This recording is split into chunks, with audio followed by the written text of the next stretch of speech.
right? There's always exceptions to the rule, but they have it usually 10 business days from the day we order to get it back. Because a lot of people think they take longer. Okay. They don't.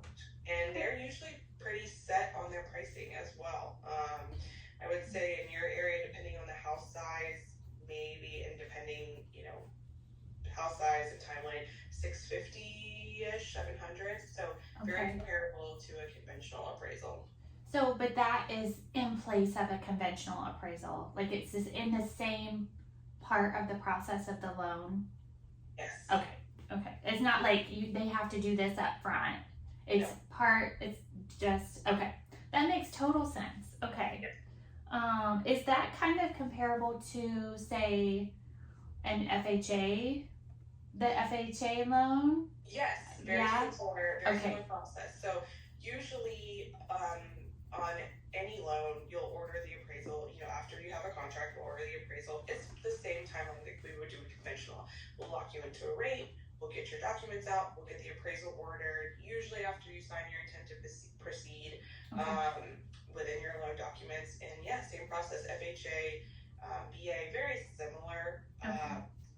The biggest difference about an FHA is they don't require a pest unless they see something during the appraisal.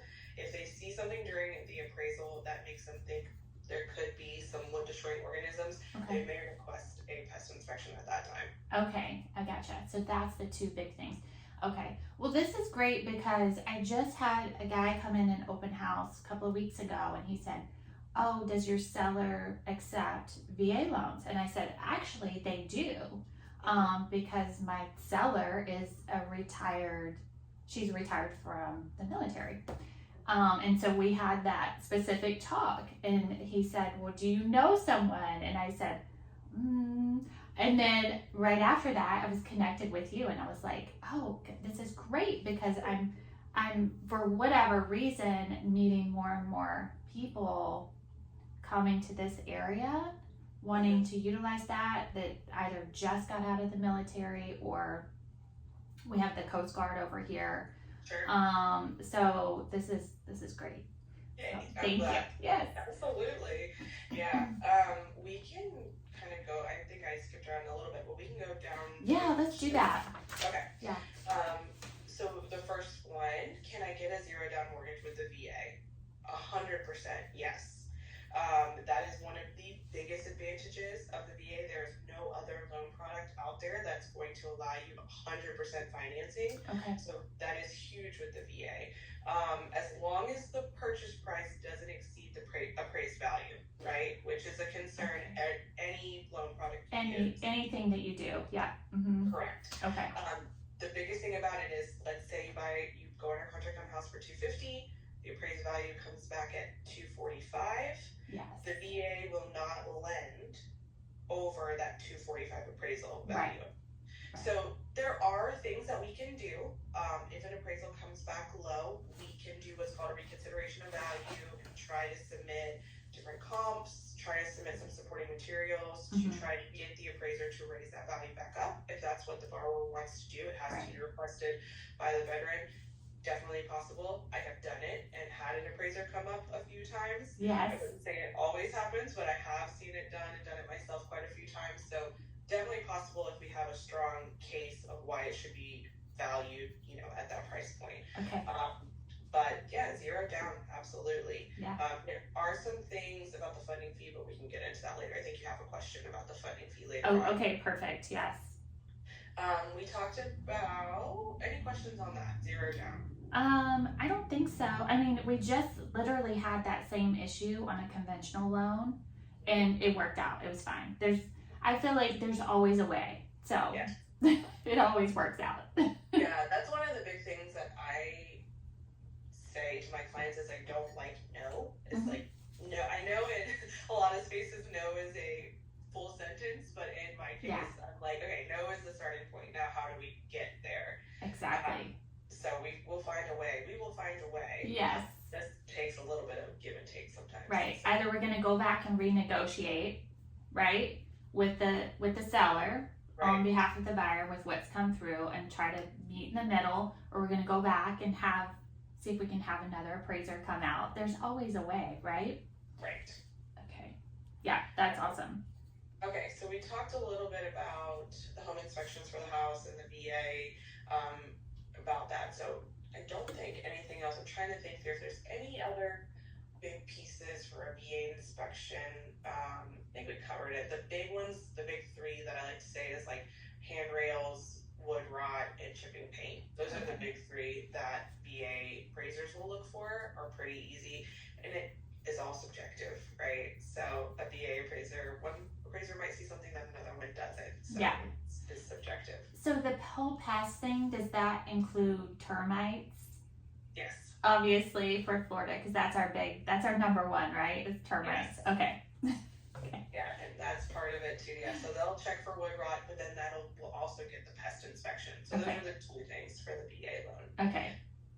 Let's see. Does my VA disability count towards my total income when applying for a mortgage because it's a tax-free monthly payment? Great question. The answer is yes, 100%. Yes, your disability helps you in a few ways with a VA loan. One, we count it as income. And two, usually if you have, not usually, but always, when you have a disability rating of any amount, you are funding fee exempt. Okay. That means that you are not required to pay the additional funding fee that the VA requires to use their loan program if you have that disability rating. Okay. Yes. Okay. So that's the biggest thing for disability. Also, I've had a number of borrowers who not only have disability, but maybe Social Security and maybe, some retirement and maybe not a W-2 job. They're just living, off of those three steady incomes. Yeah. Absolutely can qualify with those. Okay. Yes. Good to know. Yes. Yeah. Especially in Florida, I feel like a lot of our retirees head that way, right? Yes. So Social Security, disability, and retirement income, you don't need a W-2 active employment job in order to qualify. We can qualify off of those things, any combination of those. That is amazing. That's great. And as it should be, right? And I feel like, Florida is that place too, because Florida is very friendly to military, retired, even with, say, the way you can get your taxes, right? So you get tax breaks, property tax breaks, as military veteran, especially disabled veterans, right? Yes, so, absolutely. Yeah, it's perfect. And I think that kind of leads into the next question you were asking about too, is some of the property tax exemptions for the VA. And just like you said, any disability, you already get a discount on your property taxes. I made some notes here. It looks like if you have at least a 10% or more, you qualify for at least $5,000 in property tax exemption, and then it can go up from there. Yeah. Right. No, you're right. Which is amazing, right? Yeah. And then, of course, if you're 100% have 100% disability rating in the state of Florida, you get a full property tax exemption. You get full exemption. Yeah. The whole thing, which is amazing. Yeah. Now, some counties may offer different things, so I always suggest calling the county wherever you're buying it and kind of asking. So I think you're right? Because I think Miami-Dade is its own thing, right? Isn't it? Now that you said that, I actually hadn't thought about it like that, but I think everywhere except for Miami-Dade, they're their own entity for deciding those things, right? And they really are like their own country, so just give them that. So that's always what I say, is always double check the county that you're purchasing in and making sure that those things line up. If you want to buy in a county that you have no property taxes, then you want to make sure you're looking in that county. Because if you look in Miami-Dade, you might find the perfect house, and then we may not qualify based off of adding those additional property taxes. So. Right. And I do that I don't have to do that, but I do that for buyers. So like I'll say, because we're looking at all kinds of things, especially here in Southwest Florida, because a roof can be a really big deal breaker. There's so many extra things that a lot of people moving here don't think about that are big ticket items, big issues for loans processing, that you don't have to deal with even in other parts of Florida. So, you know, we always look at what the permits, and then I'll go ahead and show them the tax report and what they would need to do to go ahead and potentially homestead their property. And we kind of go through those things up front so they have their whole packet, right? Nice. Yeah. So, but yeah, that's great. Thank you. Absolutely. Let's see. Risks and benefits of zero down with the VA as opposed to paying a down payment. Okay, so we'll go off the big risks and the big benefits to it, and then I want to talk a little bit about the funding fee that we mentioned earlier. Yeah. So big benefits to zero down, right? No mortgage insurance. There is no monthly private mortgage insurance with a VA loan like there is with an FHA or conventional. Okay. Even if you put zero down. The only fee that the VA does is that upfront funding fee. Okay. So no mortgage insurance, no PMI. And how much is that funding fee? Does it varies by county, or? It doesn't vary by county. It varies by how many times the veteran has used their VA loan and how much they're putting down. Okay. All right. Gotcha.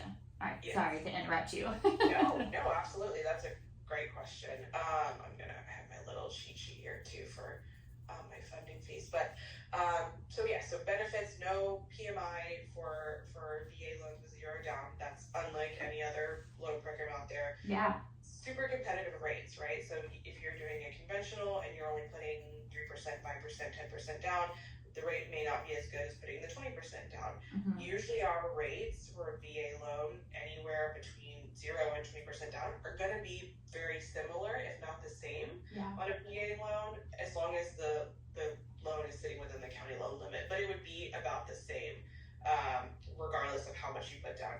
And then keeping cash in your pocket, right? So nobody down keeps that cash in your pocket. You're buying a new house. Yes, we do inspections and we do all the appraisals and things, but buying a house, you just don't know what's going to come up sometimes. The cost of moving and setting up utilities and buying that new TV, you keep cash in your pocket. Refilling your refrigerator. Yes. Yes, all the things. You go through your pantry and everything's expired. And you're like, all your supposed to replace seasonings every 12 months. I had no idea. I've been using the same turmeric for 7 years. I know. Some of those things break your heart when you move, right? Because it's like, oh, I just bought that. It's like you have to put it all in the trash. I know. Well, and that's what I try to tell people as well. It's like, talk with your loan originator, talk with, go through the preliminary work, because you want to hold as much cash as possible, right? You want to finance everything that you can. You want to use that good debt where you can and hold your cash, right? So yeah, that's perfect. Yeah, I always say cash is, I think this is from something else, but cash is king. Cash is king. Keep your cash in your pocket if you can. Let's not do it if we don't have to. If you're, it depends on the goals too of the borrower, right? So I have some borrowers who come in who are, I don't want my mortgage payment to be any more than $2,500 a month. Got it. Let's see what we need to do to make that fit that thing. But if your goal is to, keep your cash in your pocket, then I agree. Let's do that if possible. A couple of the risks of maybe no down payment. You will have a larger loan amount, right? So less down payment, larger loan amount, which will equal more interest paid over time. So over the life of the loan, you'll pay more interest if your loan amount is larger. So that is something to think about if you're looking at that. And then no immediate equity, right? So if there's no immediate equity in your house, and sometimes depending on how long you're keeping your house, if you're only keeping it for 2 years or 3 years and the market doesn't increase like we hope it does most of the time, you could find yourself in a position where if you had to sell, you may be upside down. So definitely something to think about. Look at the long term. This is what I always tell my clients too, is let's look at the long term. If you are only going to be in the house for 2 or 3 years and we think the market's going to keep increasing, we'll play that game. But if you're going to be in it for a while, your equity will build. It'll be time. So it just depends on what the goals are for that. Funding fee. So I could do a whole